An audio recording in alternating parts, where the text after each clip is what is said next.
Hello friends, मैं कल्पना स्वागत करती हूँ आप सभी का मेरी स्टडी में। गाइस, आज हम इतिहास पढ़ने जा रहे हैं और इतिहास में आज का जो विषय है वो है चोल साम्राज्य। मैंने आपसे पहले भी बताया था कि चोल साम्राज्य थोड़ा सा बड़ा है, तो इसीलिए हम इसे 3 पार्ट्स में डिवाइड करके पढ़ेंगे। तो एक पार्ट जो मैं पढ़ा चुकी हूँ और ये है आज दूसरा पार्ट जो हमें इस वीडियो के माध्यम से कवर करना है। तो पहला पार्ट आप सबसे पहले देखिए, उसे नोट करिए, उसके बाद आप दूसरा पार्ट देखिए।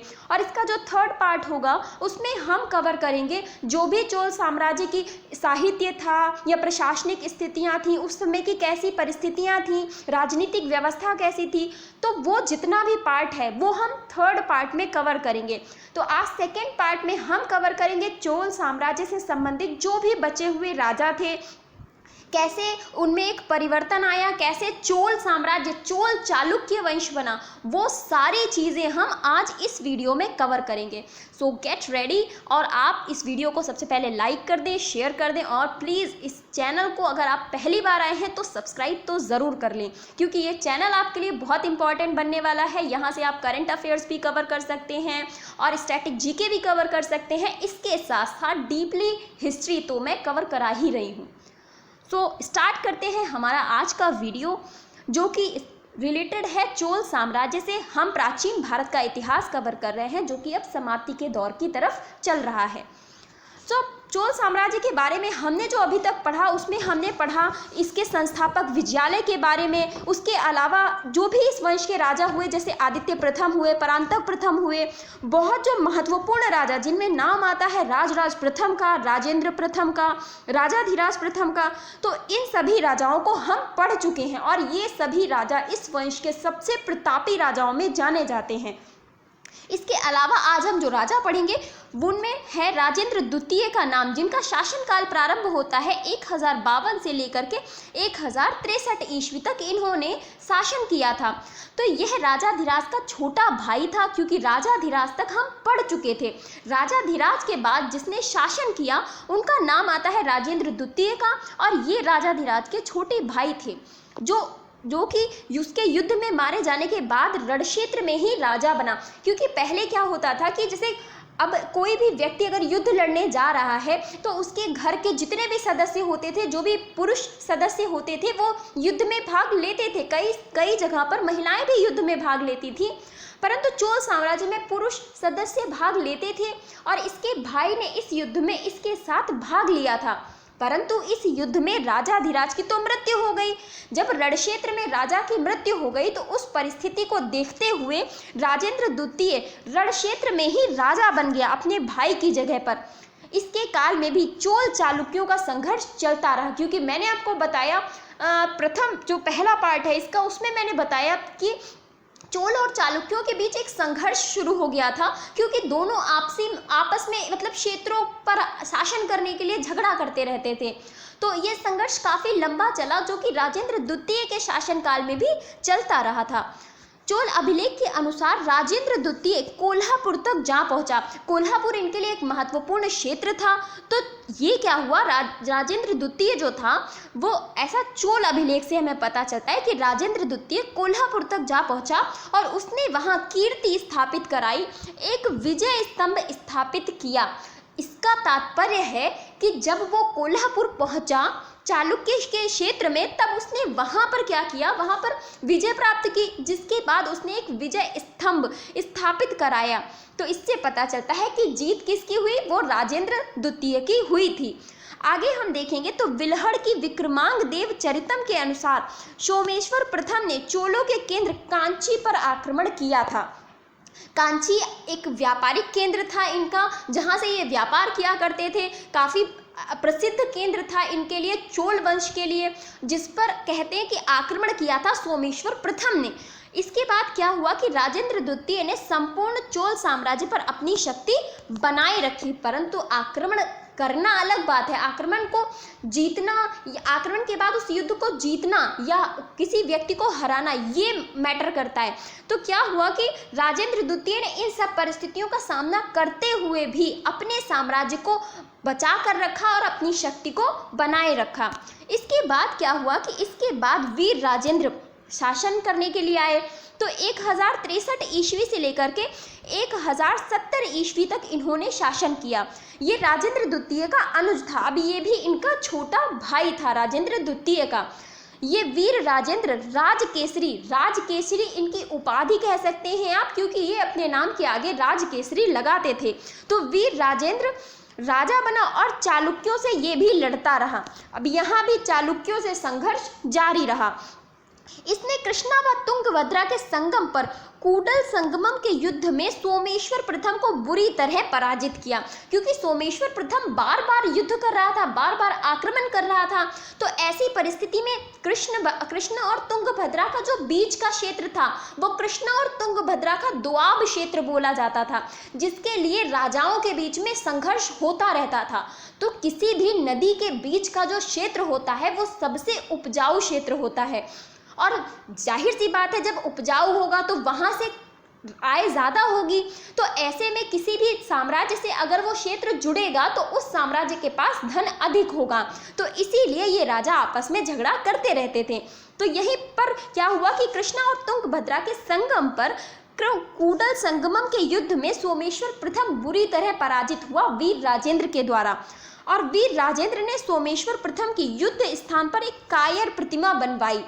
मतलब आप कह सकते हैं कि पहले तो युद्ध में हराया, फिर उसके बाद मजाक उड़ाने के लिए या उसे अपमानित करने के लिए इसने वहीं पर एक कायर प्रतिमा बनवाई।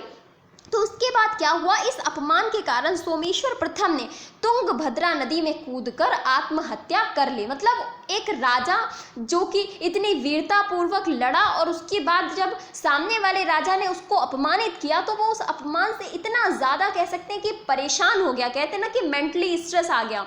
तो इतना ज़्यादा परेशान हो गया कि उसने तुंगभद्रा नदी में कूदकर आत्महत्या कर ली। इसके बाद क्या हुआ कि वीर राजेंद्र को शायद ऐसा लगा कि उसने जो किया वो गलत किया। तो उसके आत्महत्या करने के बाद वीर राजेंद्र ने तुंगभद्रा के किनारे उसके सम्मान में विजय स्तंभ बनवाया। अब जब व्यक्ति चला गया उसके जाने के बाद उनके सम्मान में विजय स्तंभ बनवाया, पहले उनका अपमान किया। आगे भी इसने कई युद्ध किए और साम्राज्य विस्तार में ये लगा रहा। मतलब लगातार संघर्ष करता रहा और अपने साम्राज्य की शक्ति को बनाए रखने का इसने भी अपने जो पूर्वज थे उन्हीं की तरह प्रयास किया। आगे हम देखेंगे तो इसके बाद जो राजा बना वो बना अधिराजेंद्र। 1070 ईस्वी में ही इन्होंने शासन प्रारंभ किया और इनका शासन 1070 ईस्वी में ही समाप्त भी हो गया। वीर राजेंद्र का पुत्र जो उसकी मृत्यु के बाद राजा बना, ये वीर राजेंद्र का पुत्र था जो उसकी मृत्यु के बाद राजा बना। इसके शासनकाल में राज्य में अशांति बनी रही, चारों तरफ विद्रोह होते रहे, अशांति बनी रही। अधिराजेंद्र की बहन के जो पति थे विक्रमादित्य षष्ठ, मतलब विक्रमादित्य आप इन्हें कह सकते हैं 6, क्योंकि 1 2 3 4 इस तरह से ये अपने नाम रखते थे ना। तो विक्रमादित्य षष्ठ ने इसकी मदद की, परंतु फिर भी उसकी हत्या कर दी गई और वह मारा गया, अर्थात अधिराजेंद्र मारा गया। अधिराजेंद्र एक कमजोर शासक था, उसके शासनकाल में चारों तरफ अशांति फैली हुई थी, तो उस अशांति को दबाने में ये असमर्थ था।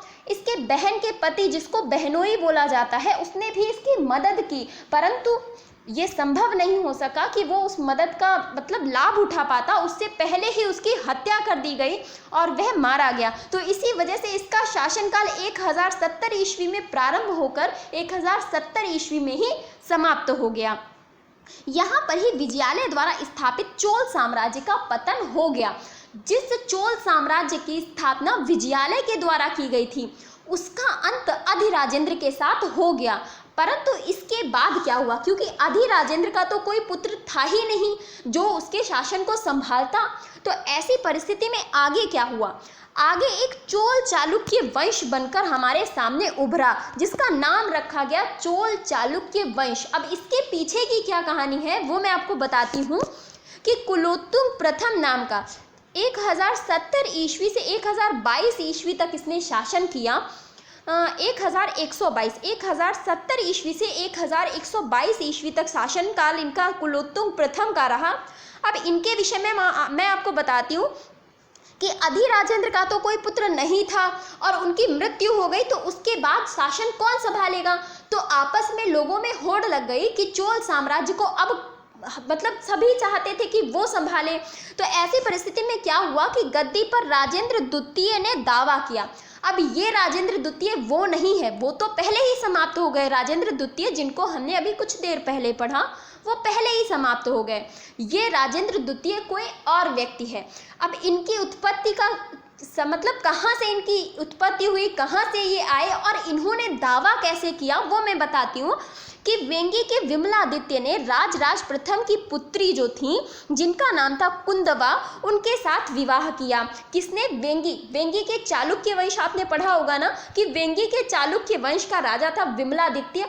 इसी ने राजराज प्रथम की पुत्री कुंदवा से विवाह किया और इनके पुत्र जो कि विमलादित्य और कुंदवा का जो पुत्र था उसने राजराज विष्णुवर्धन, इनका नाम था राजराज विष्णुवर्धन, इसने राजेंद्र प्रथम की पुत्री अम्भंग देवी, इनका नाम था अम्भंग देवी, इनके साथ विवाह किया।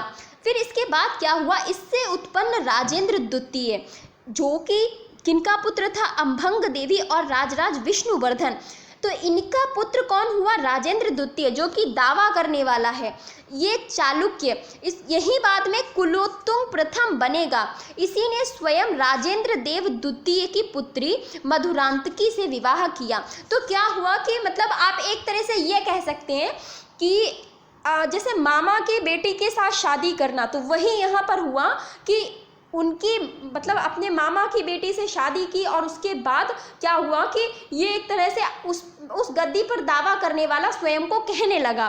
तो यही कारण था कि उसने दावा किया कि मैं यहाँ का राजा बनूंगा, क्योंकि इनका कोई पुत्र नहीं है। इसी कारण इसने चोल वंश की गद्दी पर दावा किया।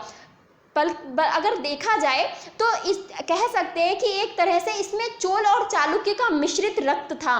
तो दावा करने का जो कारण था वो इसका एक तरह से सही था।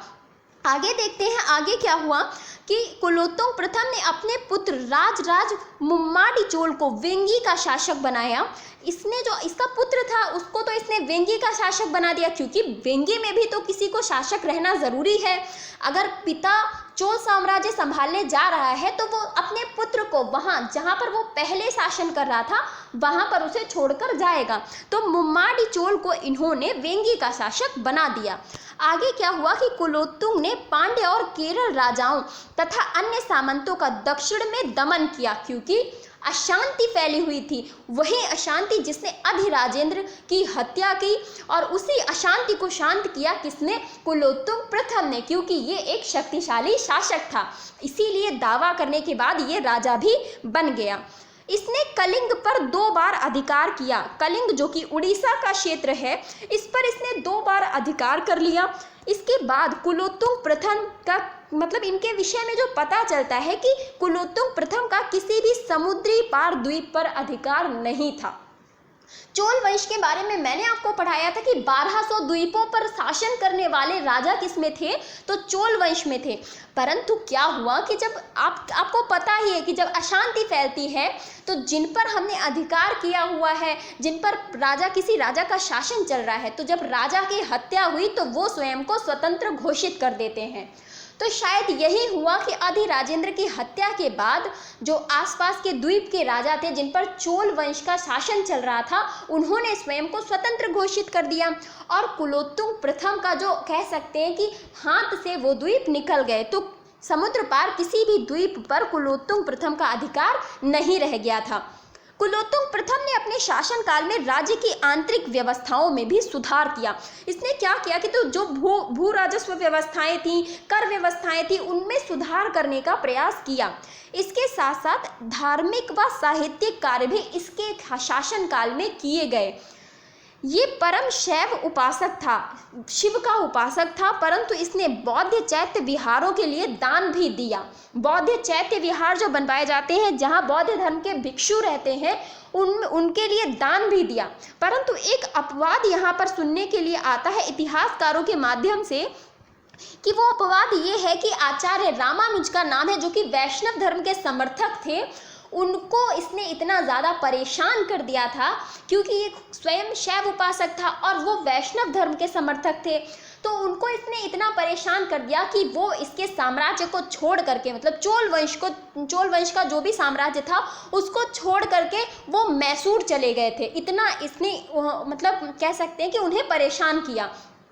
इसके बाद क्या हुआ कि इनके शासनकाल में हमें पता चलता है कि कलिंगत्तुपर्णी, जिसका नाम है कलिंगत्तुपर्णी, जिसको लिखा है जयगोंदन ने, तो ये इनके शासनकाल में इनके दरबार में रहते थे। इसके साथ साथ शिल्पाधिकारम, जो जिस पर टीका लिखी गई है, शिल्पाधिकारम जिस पर टीका लिखी, किसने लिखी?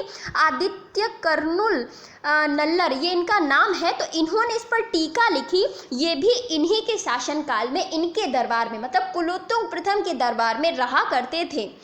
इसके अलावा चीनी स्रोतों से हमें पता चला कि 1077 ईस्वी में कुलोत्तुंग प्रथम के शासनकाल में 72 या तो 92, इस संख्या को इतिहासकार स्पष्ट नहीं कर पाए कि या तो 72 या फिर 92 व्यक्तियों का एक दूत मंडल चीन में भेजा गया था। उपाधि की बात करें तो इसने कटकैंड चोल की उपाधि धारण करी, और इसके अलावा मलैनडुकोंड चोल की उपाधि, शुंगमती विर्त की उपाधि, ये उपाधियां इनके द्वारा धारण की गई थी। अब हम कुलोत्तुंग प्रथम के उत्तराधिकारियों की बात करेंगे, क्योंकि कुलोत्तुंग प्रथम तो शक्तिशाली शासक था, उसने अपना शासनकाल भली भांति अच्छी तरह से चला लिया, परंतु उसके बाद जो शासक बने उनकी क्या स्थिति रही वो भी हम देखेंगे। कि 1122 ईस्वी की बात है कि कुलोत्तुंग प्रथम की मृत्यु के बाद उसका पुत्र विक्रम चोल राजा बना। 1122 ईस्वी की बात है कि विक्रम चोल राजा बना, जो वेंगी का शासक रह चुका था। ये वेंगी का शासक रह चुका था और चालुक्य वंश वेंगी में चलता था। अब चालुक्य वंश का शासक एक बार फिर से आकर के चोल साम्राज्य का शासक बना। इसने उपाधि धारण करी त्याग समुद्र की उपाधि धारण करी, और ये वैष्णव धर्म का अनुयायी था। पिता जो कुलोत्तुंग प्रथम वो शैव धर्म के उपासक थे परंतु इनका जो पुत्र था ये वैष्णव धर्म का उपासक था। इसके काल में ही आचार्य रामानुज मैसूर से पुनः चोल देश में वापस आ गए, क्योंकि उन्हें लगा कि शायद इसका पिता तो मेरा समर्थक नहीं था, परंतु ये वैष्णव धर्म का उपासक है, तो शायद ये मेरा समर्थक बन सकता है। तो इसी वजह से वो मैसूर में जो रह रहे थे वो वहाँ से वापस कहाँ आ गए? फिर से चोल साम्राज्य जो कि चोल देश था वहाँ पर वापस आ गए, चोल मंडलम में वापस आ गए। चिदंबरम में स्थित नटराज मंदिर का इसने पुनरुद्धार करवाया, कुछ मरम्मत का कार्य करवाया, परंतु मंदिर के अंदर स्थित एक प्राचीन वैष्णव मूर्ति को इसने समुद्र में फेंकवा दिया। अब इसका क्या कारण था कि क्या इसकी मानसिकता रही होगी जिसके कारण इसने उस मूर्ति को, जो कि मतलब वैष्णव धर्म से संबंधित थी, विष्णु भगवान की मूर्ति थी, उसी को इसने नदी में फेंकवा दिया, जबकि ये स्वयं वैष्णव धर्म का समर्थक था। तो उस मूर्ति को समुद्र में फेंकने का कारण क्या था ये स्पष्ट नहीं है। आगे हम बात करेंगे। इसके बाद कुलोत्तुंग द्वितीय राजा बना, जो कि 1133 से 1150 ईस्वी तक शासन करता है। उसके बाद राजाराज द्वितीय शासन करने के लिए आए, और इनकी बात करें तो इन्होंने 1150 से 1162 ईस्वी तक शासन किया, परंतु ये एक कमज़ोर शासक थे। क्योंकि ये एक कमज़ोर शासक थे तो धीरे धीरे आसपास के जो क्षेत्र थे जिन पर इन्होंने कब्जा कर रखा था, जो इनके अधिकाराधीन थे, वो धीरे धीरे स्वतंत्र होने लगे। इसके बाद राजाधिराज द्वितीय शासन करने के लिए आए और 1162 ईस्वी से 1178 ईस्वी तक इन्होंने शासन किया। इसके समय में पांड्य वंश के राजा कुलेश्वर और वीर पांड्य सत्ता में उभरे। कुलशेखर और वीर पांड्य फिर से सत्ता में उभरे, एक शक्ति बनकर उभरे, और ये पांड्य वंश के राजा थे। आगे हम देखेंगे कुलोत्तुंग तृतीय के बारे में कि 1178 ईस्वी से 1216 तक कुलोत्तुंग तृतीय ने शासन किया था। इसके बाद यह इस वंश का अंतिम महान शासक था। इसके काल में कई विद्रोह हुए जिसने इसके चोल साम्राज्य को ध्वंस कर दिया। कई सारे आसपास के शासक विद्रोह करने पर आ गए, और उस विद्रोह ने क्या हुआ कि जब कमज़ोर शासक हुआ तो विद्रोह होते ही वो जो वंश था वो धराशायी हो गया। इसके बाद राजाराज तृतीय या राजराज तृतीय शासन करने के लिए आए और 1216 से 1252 तक जैसे तैसे लड़कर कह सकते हैं कि इन्होंने शासन किया। और इनके काल में मारवर्मन सुंदर पांड्य ने तंजौर को लूट लिया। तंजौर इनके लिए एक शक्ति का केंद्र था। और तंजौर किसके द्वारा लूट लिया गया? मारवर्मन सुंदर पांड्य के द्वारा। दक्षिण अर्काट जिले का राजा जिसका नाम था, जो कि पल्लव वंशीय था, उसका नाम था कोप्पेरुजिंग। ये भी बहुत ही शक्तिशाली हो गया और उसने राजराज तृतीय को बंदी बना लिया। अब देखिए कि ये परिस्थिति आ गई कि चोल वंश के राजा को बंदी बना लिया गया। तो क्या हुआ कि जब ये युद्ध करने के लिए आ रहा था तो उससे पहले ही राजराज तृतीय अपने पड़ोसी देश होयसेल के जो शासक थे उनसे मदद मांग चुका था कि भाई मदद करो आकर के, अकेले मेरे बस की नहीं है, जब सारे मिलके लड़ेंगे तभी हो सकता है कि मेरा साम्राज्य बच सके। तो ऐसी परिस्थिति में वो मदद तो मांग चुका था, परंतु वो मदद करने आ पाते इससे पहले ही इसे बंदी बना लिया गया। फिर आगे क्या हुआ? आगे हुआ कि जो ये शासक था राजराज तृतीय को होयसेल शासक नरसिंह द्वितीय ने मुक्त करा दिया। इसने ये बंदी बना लिया गया था, तो नरसिंह द्वितीय जो होयसेल शासक था जिससे मदद मांगी गई थी वो आया और उसने मदद के रूप में इसको मुक्त करा दिया।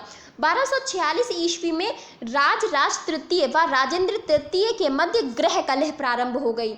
अब एक तो परिस्थितियां वैसे ही इतनी कमज़ोर थीं कि शासक कमज़ोर थे, उसके बाद गृह कलह ने जो रहा बचा था उसको भी समाप्त कर दिया। गृह कलह के कारण आसपास के और राजाओं को मौका मिल गया कि पहले ही आंतरिक अशांति फैली हुई है, अब ऐसे में हम अगर किसी साम्राज्य पर आक्रमण करेंगे तो उस साम्राज्य को समाप्त होने में समय नहीं लगेगा।